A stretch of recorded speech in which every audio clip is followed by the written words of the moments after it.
Their trademark weapon is deadly.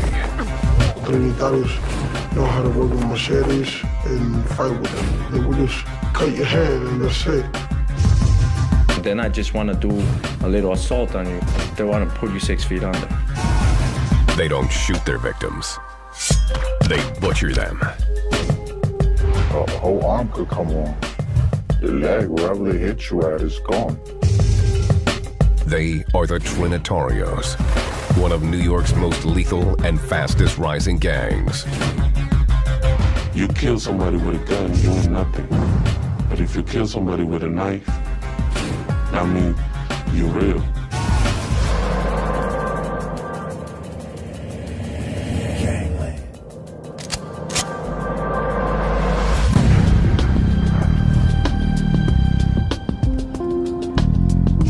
The Big Apple. It's filled with some of the world's most familiar landmarks. Broadway, the Empire State Building, the Statue of Liberty. New York is very, very big. You have the business district, the financial market. New York has a shower law for everybody. Far less welcoming is a group of outlaws that call New York City home. A brutal gang, more than 1,000 strong, with roots in the Dominican Republic. They are the Trinitarios. Their goal is to dominate America's largest city. The Trinitarios, they always want to be on top. They want to be on top of Bloods, they want to be on top of Kings, they want to be on top of Nietas. They got to be on top always. The Trinitarios were born and bred in the New York City prison system. Now, they're spreading across the city's 5 boroughs and creeping into nearby Hudson County, New Jersey. They feel the heat in New York and then they come over here. Or if they've committed a crime and they wanted to get away, they'll hide away over here in New Jersey.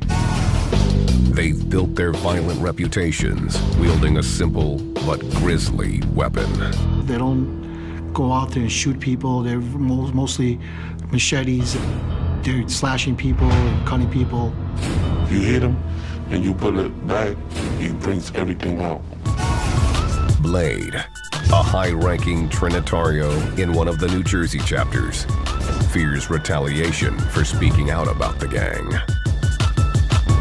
He asked to have his identity concealed.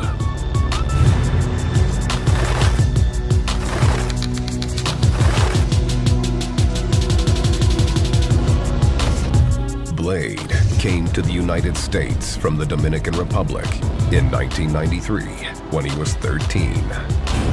First month when I was over here, I stabbed my sister in the arm because she was trying to smack me. It wasn't his first assault. Blade already had a violent reputation. I stabbed somebody in the heart. I was like 11 years old because he was trying to take my sneakers.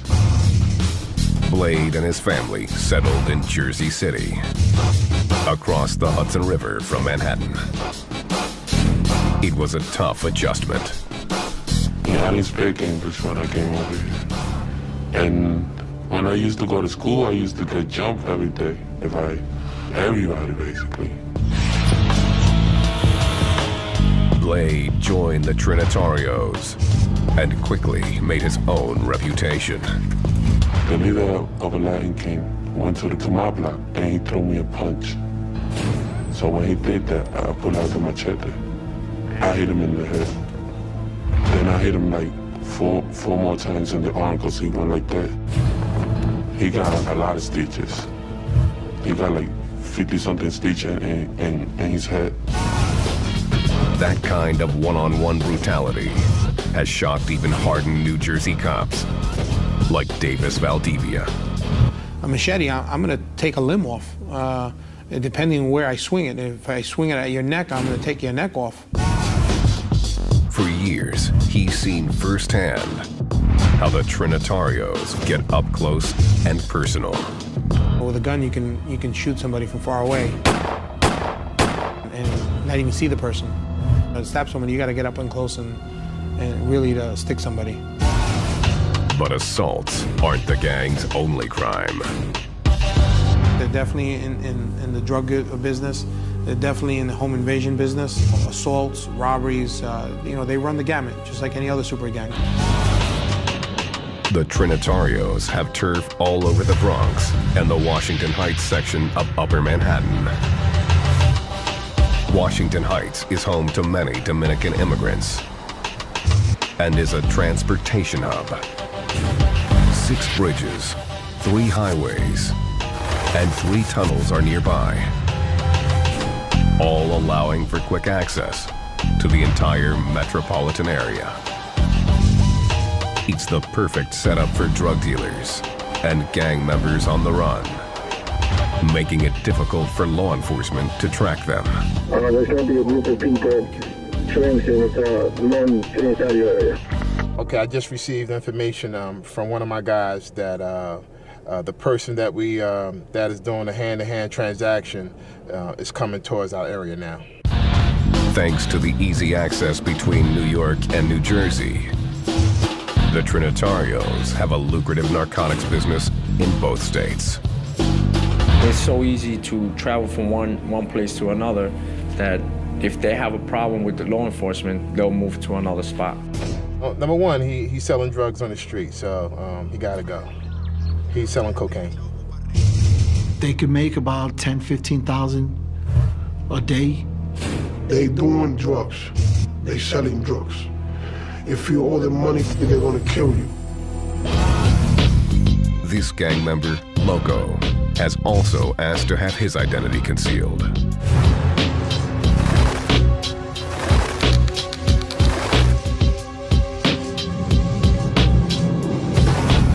Loco began hanging with the Trinitarios when he was 16. I was attracted to them by the way that they used to hang out, money and girls. They used to drink. If you didn't have money, they would give you money to eat, to get whatever you want. He ran into trouble with the law when a brawl broke out at one of their parties. Some three from New York came and stopped the guy 5 times, and from that time, we all got locked up. Loco found himself behind bars for 6 months in the Hudson County Jail. His cellmates were all hardened gang members, and Loco had to make a life-or-death decision. When I went to jail, it was so crazy because I wasn't a member of a gang. I had to make a choice. Or I'll be neutral and I get beat up, or I'll become Trinitario.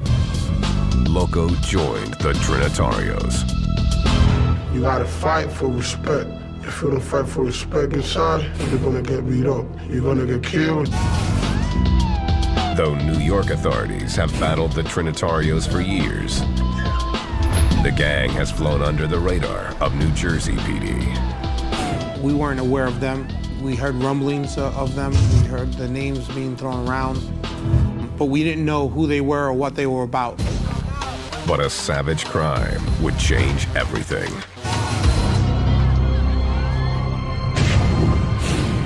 August 24th, 2003, Union City. Trinitarios from all over northern New Jersey joined thousands who lined the streets for the annual Dominican Independence Day Parade. It's supposed to be a joyous occasion, and it's supposed to be fun for all the family and for everyone who's Dominican.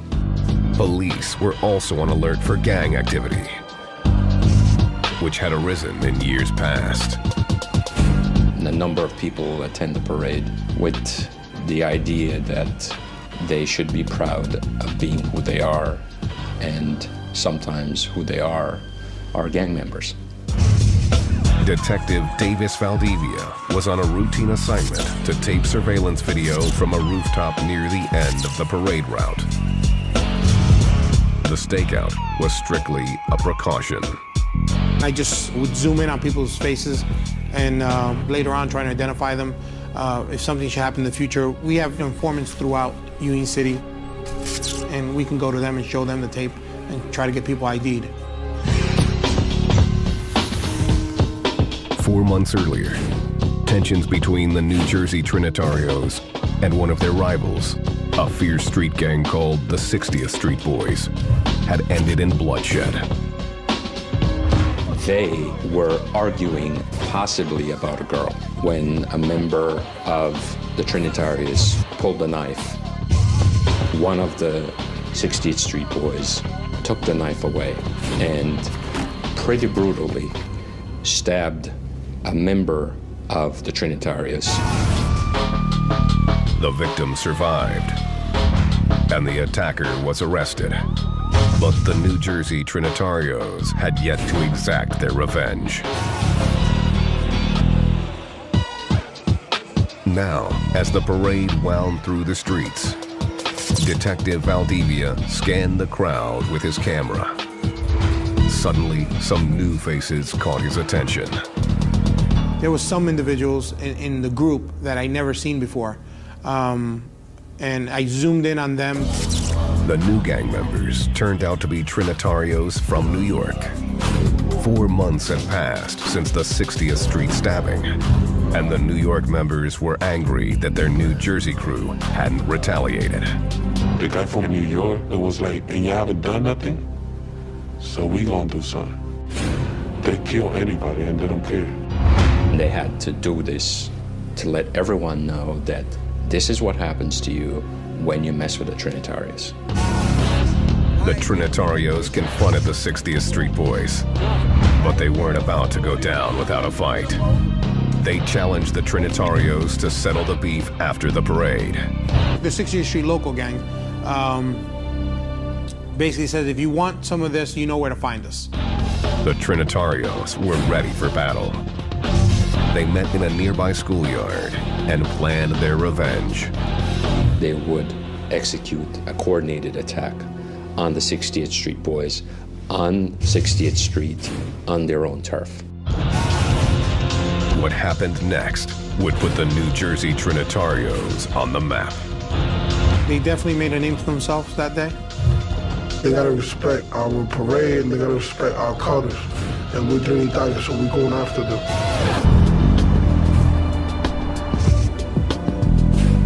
New York City. It's the gateway to the United States. A symbol of opportunity, hope, and the American dream. It's also the breeding ground for a fast-rising criminal enterprise that silences its victims with machetes, a Dominican gang called the Trinitarios. Trinitarios, they kill people, they rob people, they kidnap people. Yeah, they doing the money quick. The Dominican Republic is the second largest nation in the Caribbean, with a long history of hardship. In 1961, the country's harsh dictator, Rafael Trujillo, was assassinated, ending his oppression, but throwing the country into chaos. For the next few decades, tens of thousands of immigrants fled to New York, all in search of a better life. They came here to the U.S., which at the time was experiencing pretty decent manufacturing job market, and Dominicans came here to work. In the Dominican Republic, you only make 3,000 pesos a month. That's like $125. Sucks. Nobody want to be there.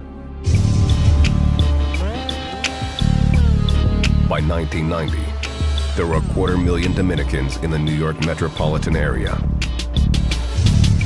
Most were productive citizens, but some got caught up in the city's crack epidemic and violent underworld. Everybody want to be thugs and stuff like that, you know what I mean? So everybody's doing crime over here.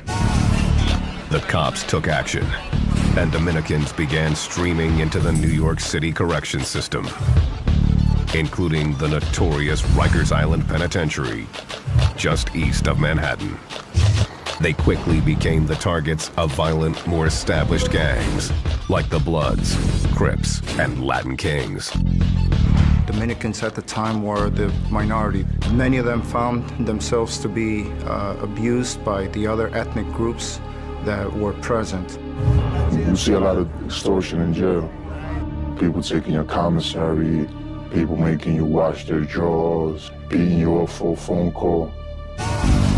In 1990, one Dominican inmate rebelled against the abuse. Pedro Nunez, aka El Caballon, was serving an 18-year sentence at Rikers for weapons possession.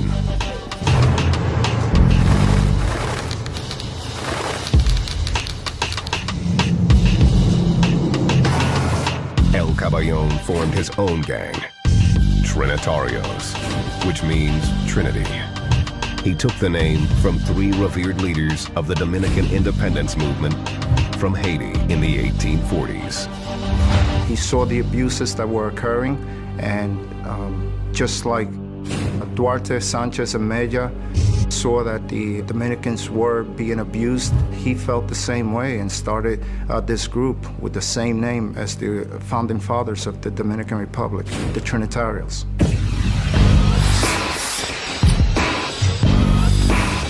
For the first time, the Dominican convicts had protection under the Trinitarios.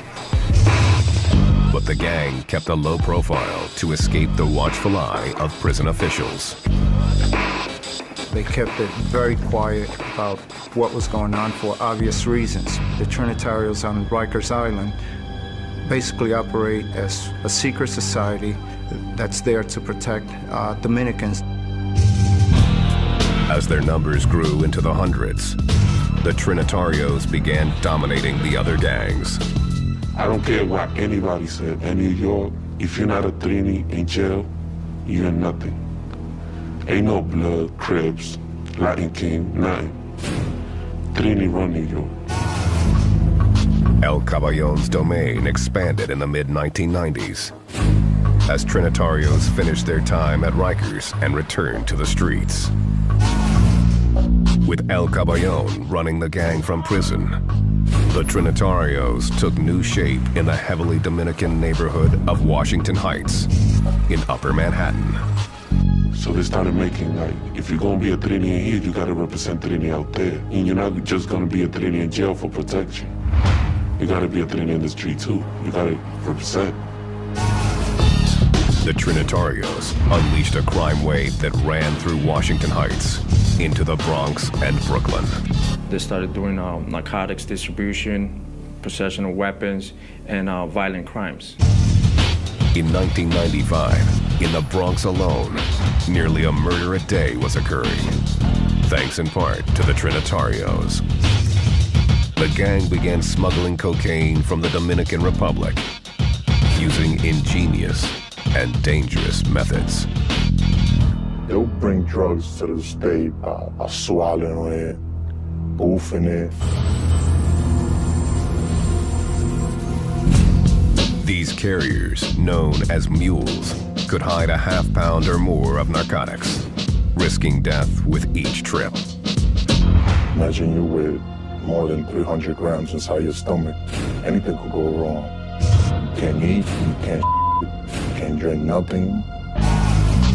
Jefe, a Dominican native, asked to have his identity concealed.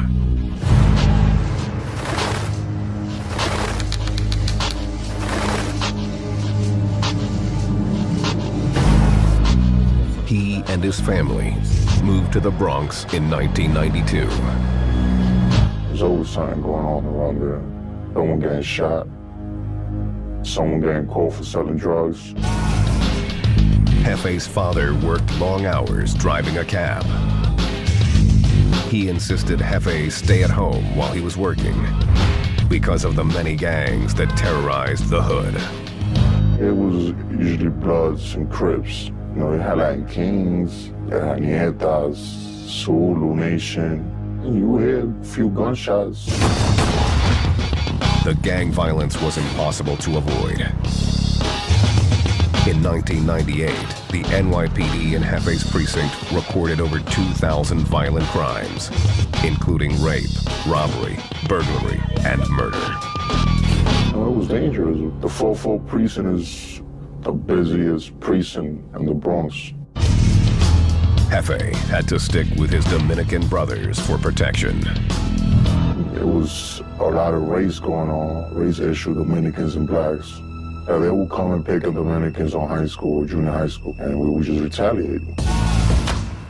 By 1999, the Trinitarios had hundreds of members in New York City and a brutal reputation that stunned even law enforcement. They had to go to the extreme to prove themselves to the other gangs that they could compete with them in the streets or drug sales. They attacked their rivals with machetes, common weapons in the Dominican Republic, but rarely seen in this urban jungle. We used to carry a machete in our pants, our book bag, our sleeves. Wherever we could have fit it, we would have carried it. Armed, dangerous, and in control of New York, the Trinitarios were anxious to expand their territory. They found it right across the Hudson River. For years, New Jersey had attracted Dominicans who craved the advantages of the city, but with a lower cost of living. All it took was one Trinitario, and New York's inner-city gang epidemic spread like a virus into the suburbs of New Jersey. It started only by one person in Bayonne, and then from Bayonne, it got all the way up to Union City and West New York. The New York members began mentoring their New Jersey counterparts. They didn't have a structure at the moment, so they started helping them and teaching them how to do the stuff, how to sell their own guns, manufacture their own drugs. As the gang became more organized, so did its drug trade. The power of the Trinitarios was spreading fast. They go through the George Washington Bridge, so they transport the drugs from New York to Jersey City, and then from Jersey City they spread it up north. New recruits were easily found in local high schools. Blade joined his sophomore year, then dropped out of school to focus on his new family. When I became a Trini, it was all about taking care of people. You needed money for rent, we there. Like, nobody wanted to mess with Trini. Their ruthless use of crude, store-bought machetes made it even more obvious that the Trinitarios meant business. Loco witnessed one fight that drove the point home. So there was Lion King trying to fight with them. So I seen some guy that just grabbed a machete and tried to cut off his arm. He hit him a few times that his arm was falling down. Loco was inspired by the gang's fearlessness. The drug money was an added bonus. I used to sell drugs. I felt like I was doing something wrong, but I liked the money. By 2003, the Trinitarios had more than 100 members in northern New Jersey alone. Though the gang had long been in the sights of New York City PD, their growing numbers were still a secret across the Hudson. It would take a cold-blooded killing before New Jersey authorities got the message. And it was so quick. I mean, it was just like wildfire. They just started spreading all over Hudson County.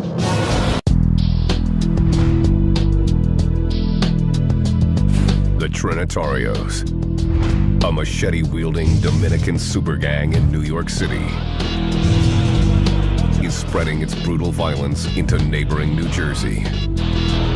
They were operating under the radar for a while before anybody got to know who they really were and what they were about.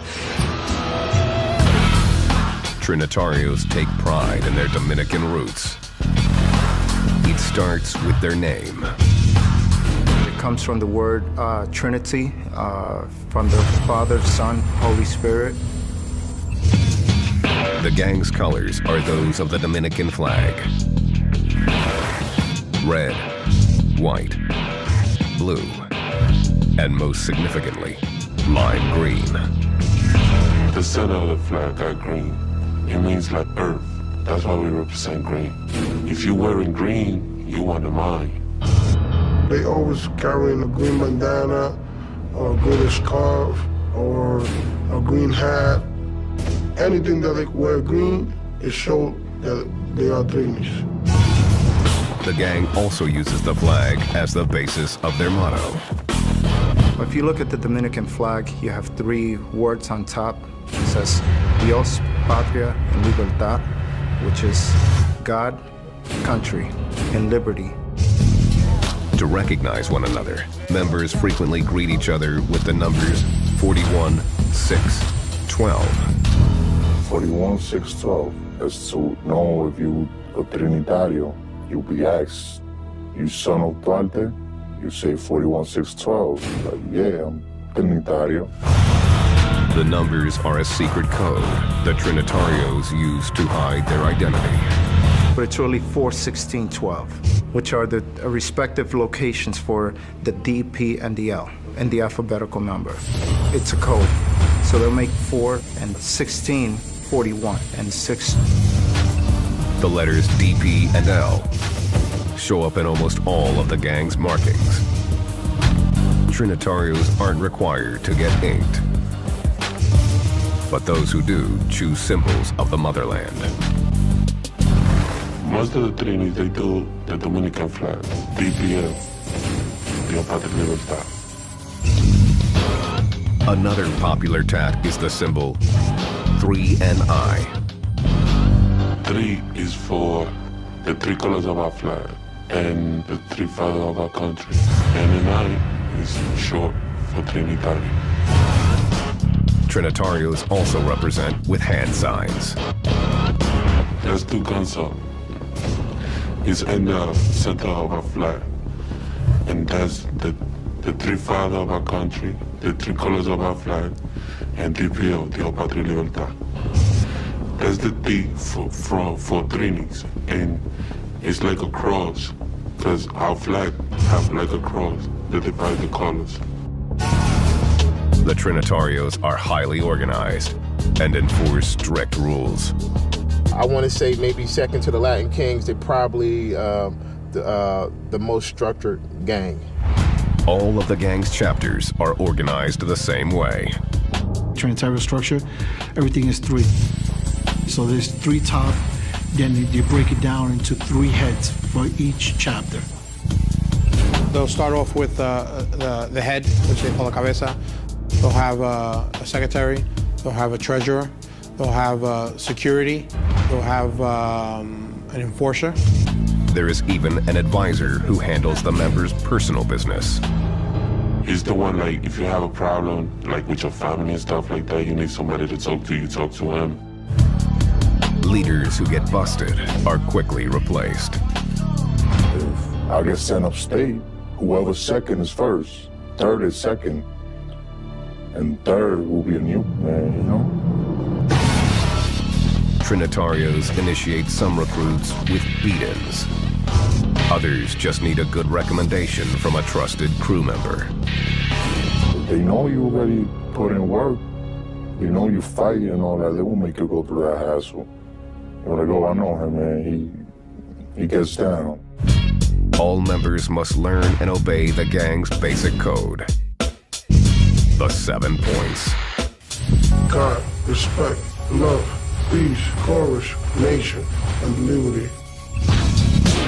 Gangsters who mess up get DP'd.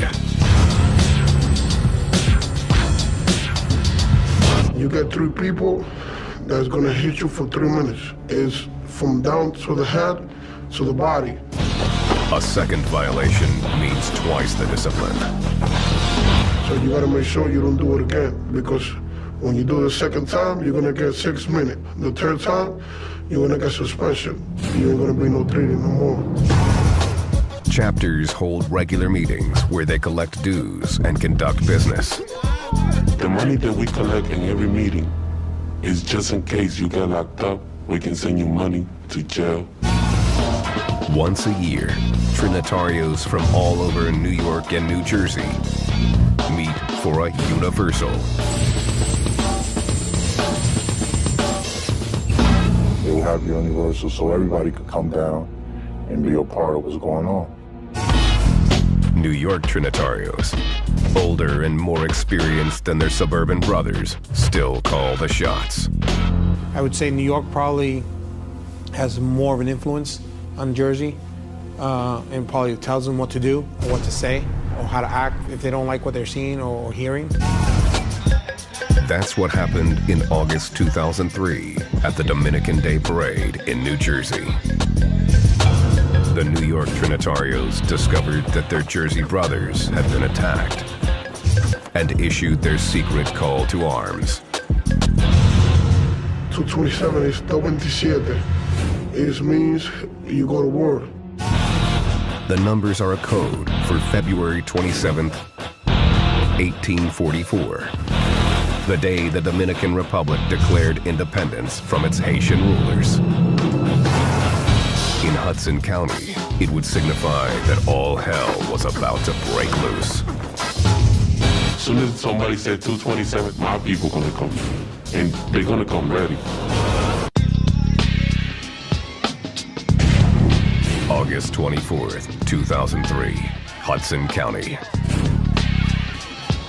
It was New Jersey's annual Dominican Day Parade. From a rooftop, Detective Davis Valdivia videotaped the crowd, on the lookout for gang violence.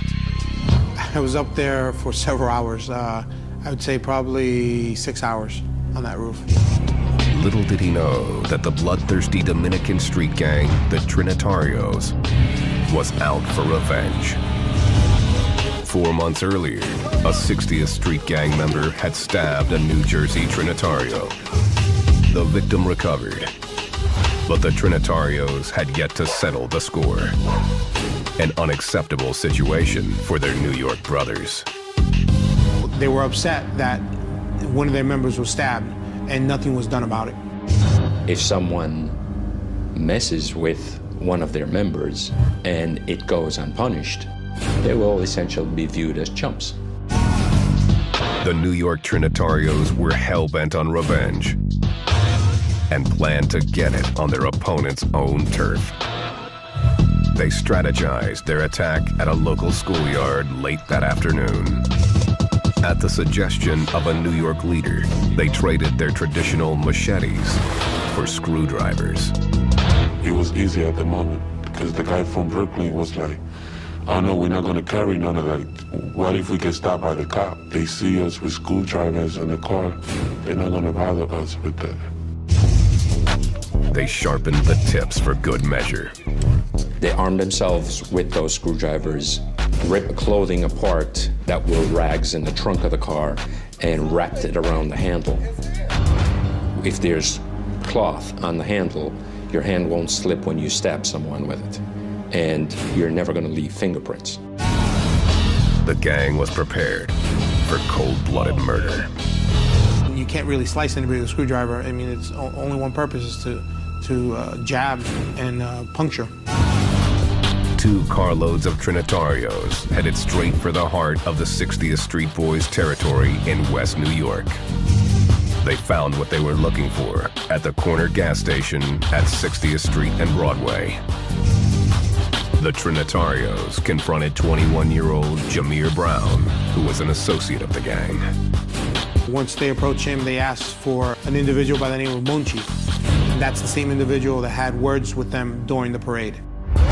Munchi was nowhere in sight, but Brown stood up for his friend to the bloodthirsty mob.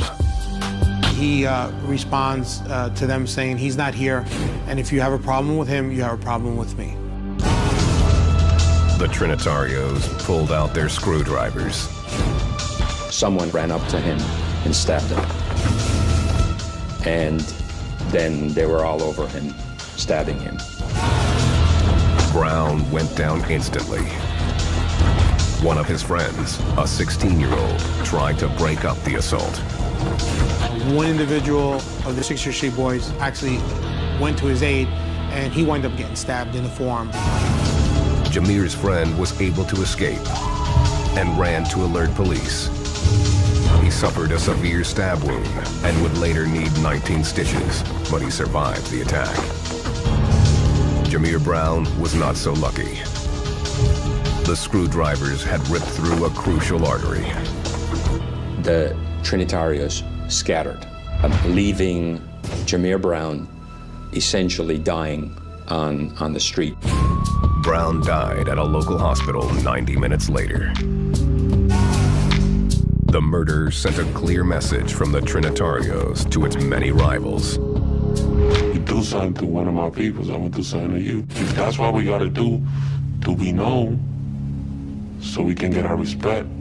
If you mess with one of them, you're gonna mess with all of them. He'd also sent a message to New Jersey police, who finally realized the Trinitarios were in their own backyard. That was the first time that I actually heard of Trinitarios. After the parade is when I really learned about the Trinitarios. And since that day, things made a lot more sense to me. New Jersey PD immediately started hunting down the attackers and managed to catch 3 of them that night. By morning, Detective Valdivia was already interrogating one of the suspects, Trinitario Alex Colon. He showed Colon surveillance video of the parade. He sat there, viewed the videotape, and I recall him pointing to the individuals that I zoomed in on. He would say, that's so one of them, and that's so-and-so. He was there, and he was in the car, and he just went on and on. On November 25th, 2003, police in New York City and Hudson County made 5 more arrests. A 6th suspect was arrested a few weeks later. 2 more were in custody by March 2004.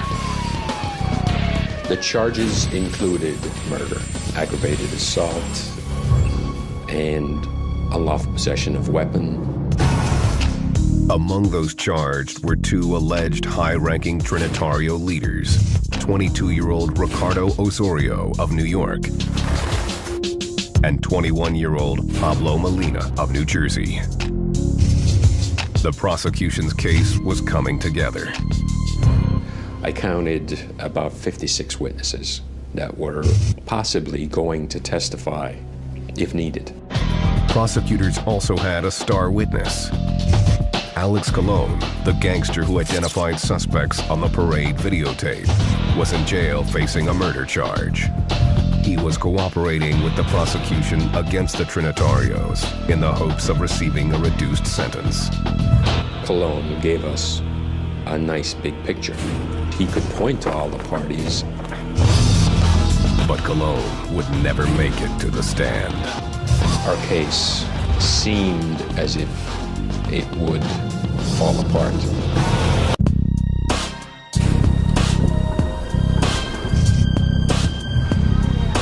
Hudson County, New Jersey, 2004. Police there were carefully building a case against the Trinitarios, who had repeatedly stabbed and killed 21-year-old Jameer Brown. Screwdrivers, a lot of which were described as scary and old and rusty.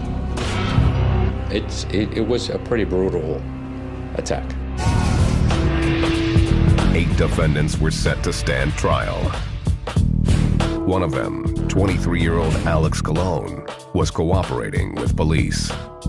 He provided quite a bit of information. The case looked solid until January 2005. Colon was killed by a fellow inmate in jail. No one could prove the Trinitarios had murdered Colon to keep his mouth shut. And the prosecution was now in big trouble. Their star witness was dead, and other witnesses were terrified they might be next. They wouldn't speak to us. The state was now scrambling to rebuild its case. So we had to start putting a whole different case together. And now this was now a patchwork of witnesses.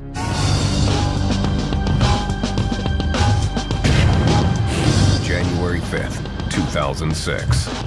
The first Trinitario defendant, one of the alleged New York leaders, Ricardo Osorio, went on trial. 18 days later, the jury convicted him of conspiracy to commit homicide. In May, The second defendant, Ramon Almonte, also went on trial. This time, Detective Davis Valdivia, who had taped the Dominican Day Parade where the fight began, took the stand as an expert witness. I was able to show motive. I was able to show why they would respond the way they did. Almonte was also found guilty of conspiracy to commit homicide. He and Osorio received sentences of up to 20 years in prison. The 5 other defendants, including Pablo Molina, one of the alleged New Jersey leaders, pled out before their trials began. The convictions dealt a major blow to the gang. I like to think that what we did here discouraged the Trinitarios and disrupted what they intended to do, which was begin a network in New Jersey. But today, the Trinitarios show little sign of slowing down. In March 2009, Manhattan authorities made a huge bust in Washington Heights. 41 alleged Trinitarios were indicted on charges from drug distribution to weapons possession. They had blocks and blocks of narcotics in every corner selling them. If you wasn't a Trini, you wasn't gonna sell drugs in New York. That's how they was doing it. Since the shakedown, law enforcement on both sides of the Hudson River has kept close watch on the gang. It's important that we have contact with them, just to let them know that we up here and we got our eye on them. They know how we operate, and we kind of know how they operate. Detective Valdivia is now a full-time gang investigator in a nearby county. He still considers the Trinitarios to be a major threat to New Jersey and beyond. They're definitely in Connecticut. There are reports of them in Florida. They definitely have grown. They've definitely gotten bigger. Not every gangster is in it for the long haul. Loco is no longer active in the Trinitarios. He says he's done spending time behind bars. The future of them is going to jail because what they do is crimes. They're just so stupid because they're making money out of it, or they're just stabbing people and getting locked up for no reason. Loco is trying to build a new life apart from the gang, but fears he's a marked man. If I show my face, I will be in mad trouble.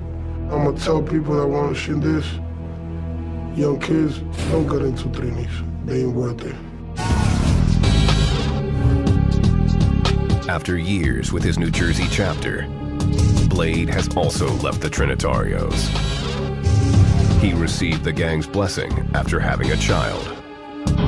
It was like, man, you cool, you already have a family.